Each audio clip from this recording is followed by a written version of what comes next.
So here we have an example of a triple integral over a box B. The function that we're going to be integrating, function of three variables, is going to be xy plus z squared dv, where B is the following box. X ranges from 0 to 2, y ranges from 0 to 1, and z ranges from 0 to 3. Now, like we said in our previous video, we're going to set this up as a single integral followed by a double integral. Now, we have the option of putting this in whatever order we want as far as dv is concerned. So for dv, this is going to be any order of our three differentials. We could go dz, dy, dx, dz, dx, dy, dy, dz, dx, dy, dx, dz, dx, dz, dy, or dx, dy, dz. Boy, that was really fun to do. What we'll do is we'll set it up a couple different ways. First one that I'd like to do, I'll set this up as dx, dy, dz, just for funsies. So that means that our first integral that we perform is going to be with respect to x. And according to our bounds, dx, x goes from 0 to 2. Then if we go dy right after that, the second integral will be from 0 to 1. If we go dz after that, z is going to go from 0 to 3. Now, to actually evaluate this for the first integral with respect to x, we are going to treat y and z as constants.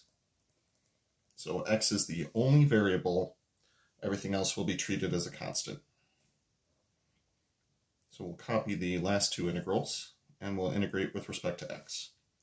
So x times y would be a constant times x. That'll be 1/2 x squared times our constant.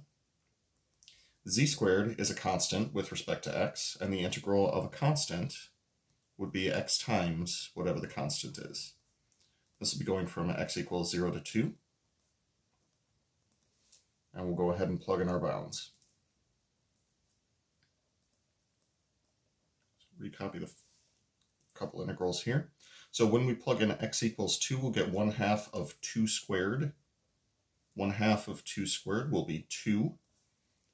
And then plugging in 2 for the second integral, or the second term here, this will be 2 times z squared. And when we plug in our lower bound of 0, both of these terms are going to become 0. So that's all that we need to do here. For our next integral, we are going to be treating y as though it's our variable. So we are going to treat z as a constant.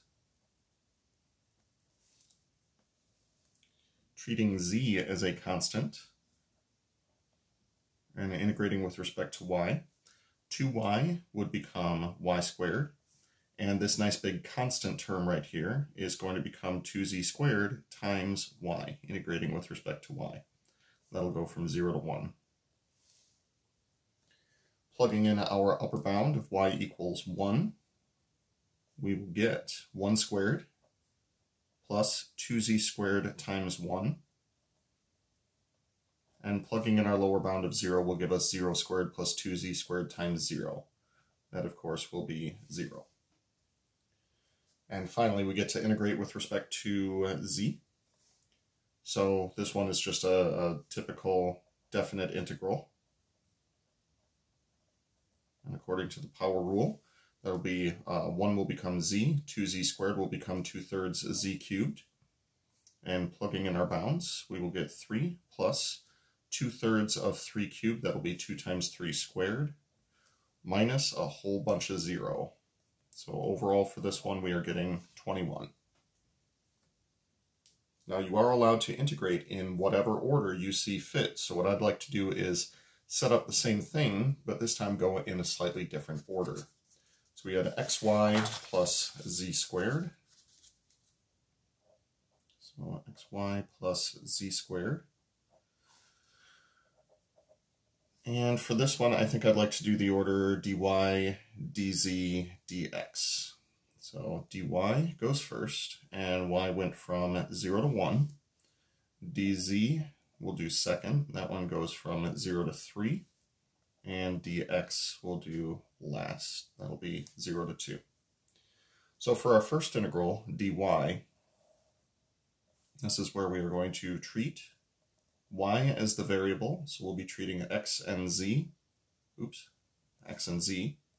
as constants.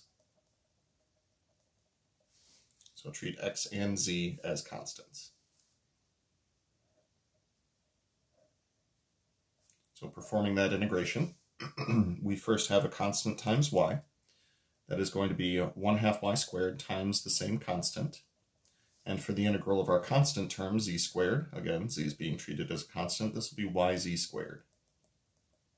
This is going from 0 to 1. Plugging in these bounds. For our upper bound of 1, we'll get 1/2 x times 1 squared plus 1 times z squared. And plugging in the lower bound of 0, everything is going to 0 out.